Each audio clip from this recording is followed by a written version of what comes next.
بسم اللہ الرحمن الرحیم۔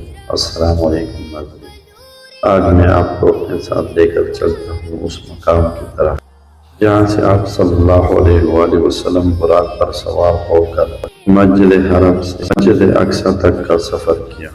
طواف کے دوران یہ مقام مسجد حرم میں باب عبدالعزیز کے قریب واقع ہے اور رکن شامی کے مد مقابل ہے۔ مسجد حرم کے دل میں موجود اس مقام سیرت کے بعد روایات میں اسراء و معراج کے نام سے موصول کیا جاتا ہے۔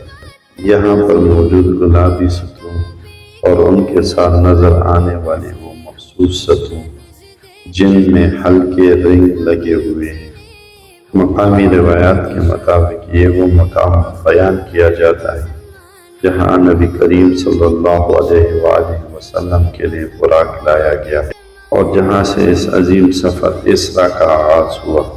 قرآن مجید میں اللہ تعالیٰ فرماتے ہیں ترجمہ: اس رات رسول اللہ صلی اللہ علیہ وآلہ وسلم کو مسجد حرام سے مسجد اقصی تک لے جایا گیا، جہاں آپ صلی اللہ علیہ وآلہ وسلم نے تمام انبیاء علیہ السلام کی امامت فرمائی، اور پھر شروع ہوا معراج کا وہ عظیم روحانی سفر جس میں آپ صلی اللہ علیہ وآلہ وسلم آسمانوں کی بلندیوں تک تشریف لے گئے اور امت مسلمہ کے لیے نماز کا انمول تحفہ عطا ہوا۔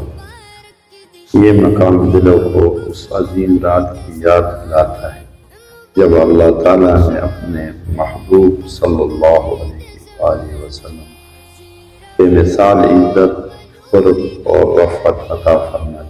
اللہ تعالیٰ ہمیں سیرت النبی صلی اللہ علیہ وآلہ وسلم سمجھنے، اس سے محبت کرنے اور اس پر عمل کرنے کی توفیق عطا فرمائے۔ اس طرح کی معلوماتی ویڈیو کے لیے میرے چینل لائک، سبسکرائب، کمنٹ اور شیئر ضرور کریں۔ والسلام ورحمۃ اللہ وبرکاتہ۔